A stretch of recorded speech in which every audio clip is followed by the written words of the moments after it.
course. And then we're going to connect what we have learned before about the relationship between interest rate and exchange rate to put it all together, or at least this part together. So we're going to combine money, interest rate, and exchange rate. And that will give us a short-run equilibrium, monetary equilibrium in the economy. The readings for today are chapter 4 of the textbook, which is the chapter we've been working on. Money market relates to exchange rates through interest rates.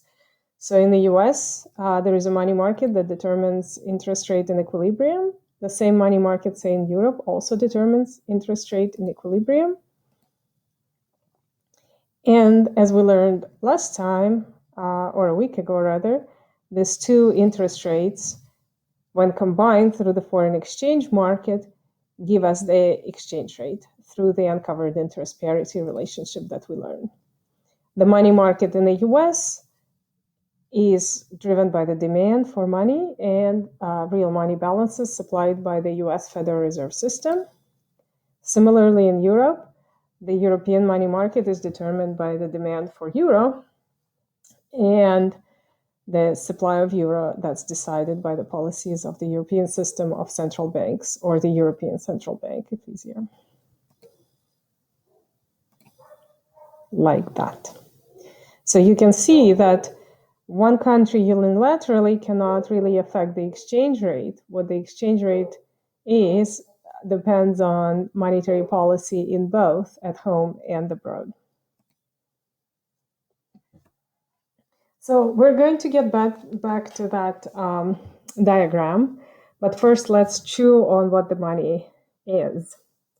You've learned probably in Econ 1 that money serves as a medium of exchange. It's a generally accepted means of payment. We talked about double coincidence of wants, probably in your previous classes, that if you want to barter everything, meaning exchange goods for goods without the money, it would be quite complicated because you guys would have to bring me apples and tomatoes and tofu in exchange for me teaching, which might be a little bit tedious. And it's much easier for you to pay tuition and in terms of money, and for the university to pay me salary in terms of money so that I can go and buy my own tofu, apples, and tomatoes. Money is also a unit of account. We measure everything in dollars. It's super convenient because everybody knows exactly what that means.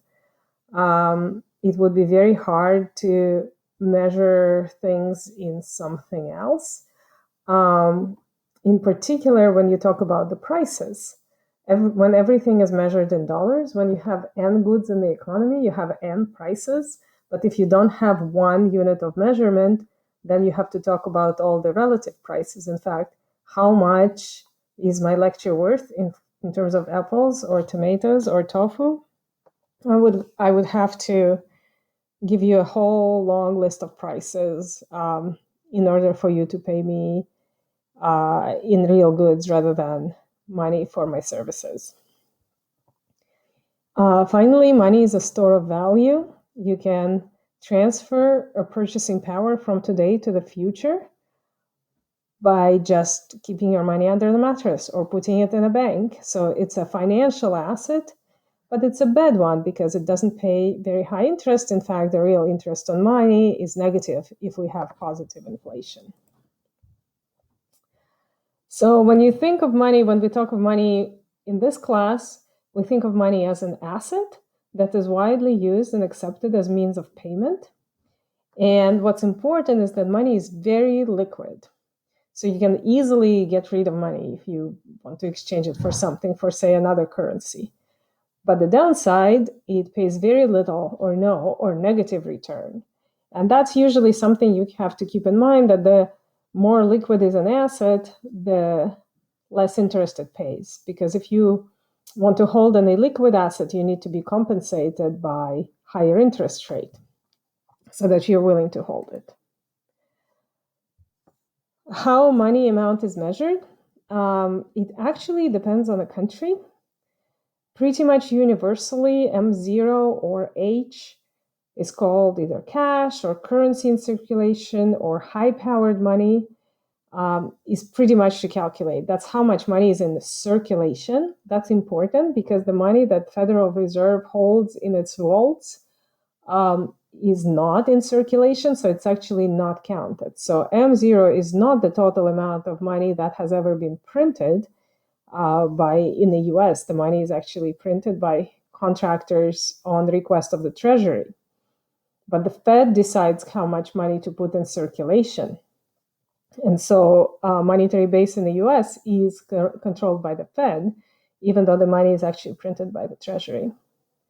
If you add overnight deposits of banks to M0, you get M1, which is pretty much still a very, very narrow definition of money.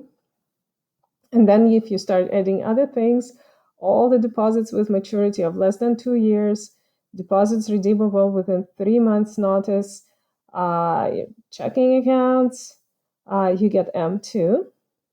And then if you start adding money market funds and debt securities and repo to M2, then you have M3. In fact, the Federal Reserve stopped even calculating M3 in 2006 because the Fed decided that it's no longer useful to have a measure of M3 because it's so broad that it includes everything and it doesn't help us forecast inflation. ECB still has M3, and they also compute corrected M3 to account for some things that don't help them forecast inflation. And I've actually written an economic letter on that. You can find it to see what we show that in the US, indeed, if you add M3 to your inflation forecasting equation, you get more noise than benefit from it. So the Fed was right to do that.